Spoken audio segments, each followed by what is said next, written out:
Gentlemen క్రీడగా ముద్రపడిన క్రికెట్లో తరచూ ఏదో ఒక వివాదం జరుగుతూనే ఉంటుంది. ఆటగాళ్ల ప్రవర్తన, ఎంపైర్ నిర్ణయాలపైన తరచూ విమర్శలు వస్తూనే ఉంటాయి. కీలక మ్యాచ్ల్లో ఓడిపోయిన జట్లు ఆ తప్పిదాన్ని ఎంపైర్లపైకి తోసేయడం చూస్తూనే ఉంటాం. అలాగే వైడ్ బాల్స్ ను అంపైర్ రైట్ బాల్ గా ఇవ్వడం, నో బాల్స్ విషయంలో జరిగే తప్పిదాలు మ్యాచ్ స్వరూపాన్ని మార్చేస్తూ ఉంటాయి. ఎంపైర్ ఒక్క తప్పు నిర్ణయం తీసుకున్నా జయాపజయాలు తలకిందులవుతూ ఉంటాయి. ఒక్కొక్కప్పుడు క్రికెట్ అభిమానులు తమ జట్టు ఓటమిని కవర్ చేసుకోవడానికి లేని వివాదాలను తెరపైకి తెస్తుంటారు.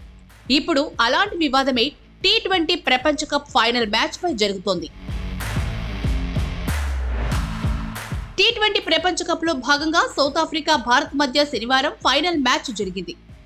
ఈ మ్యాచ్ లో తొలుత బ్యాటింగ్ చేసిన భారత్ 176 పరుగులు చేసింది. 177 పరుగుల లక్ష్య ఛేదనతో బరిలోకి దిగిన సౌత్ ఆఫ్రికా నిర్ణీత 20 ఓవర్లలో 8 వికెట్ల నష్టానికి 169 పరుగులు చేసి 7 పరుగుల తేడాతో ఓటమి పాలైంది. ఫైనల్ మ్యాచ్ లో చివరి వరకు దక్షిణాఫ్రికా ఆధిపత్యం చెలాయించింది.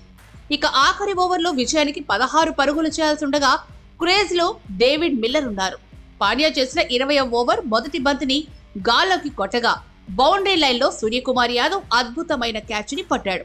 అయితే అది 6 అని అందరూ అనుకోగా అంచనాలు తలకిందులు చేస్తూ సూర్యకుమార్ యాదవ్ అద్భుతంగా క్యాచ్ పట్టాడు. ఈ క్యాచ్ తో మ్యాచ్ స్వరూపమే మారిపోయి భారత్ లైన్లోకి వచ్చేసింది. చివరికి 7 పరుగుల తేడాతో టీమిండియా విజయం సాధించి పొట్టి కప్పు అందుకోగా ఓటమి భారంతో సౌత్ ఆఫ్రికా గుండె పగిలింది. సూర్యకుమార్ యాదవ్ పట్టిన క్యాచ్ పై ఫీల్డ్ ఎంపైర్ థర్డ్ ఎంపైర్ ను సంప్రదించారు. 2-3 సార్లు పరిశీలించిన తర్వాత మిల్లర్ ను అవుట్ గా ప్రకటించారు. ఈ నిర్ణయంతో సౌత్ ఆఫ్రికా ఆటగాళ్లు, మాజీలు, అభిమానులు తీవ్ర నిరాశకు గురయ్యారు. మ్యాచ్ పూర్తయిన తర్వాత ఈ క్యాచ్ కు సంబంధించిన వీడియోను పోస్ట్ చేస్తూ Suryakumar Yadav shoe boundary line ను తాకిందని సఫారా ఫ్యాన్స్ విమర్శిస్తున్నారు. థర్డ్ ఎంపైర్ బిగ్ స్క్రీన్ లో చూసిన తర్వాత తుది నిర్ణయం వెల్లడించినప్పటికీ మరో 2-3 సార్లు పరిశీలించి ఉండాల్సిందని అభిప్రాయపడుతున్నారు.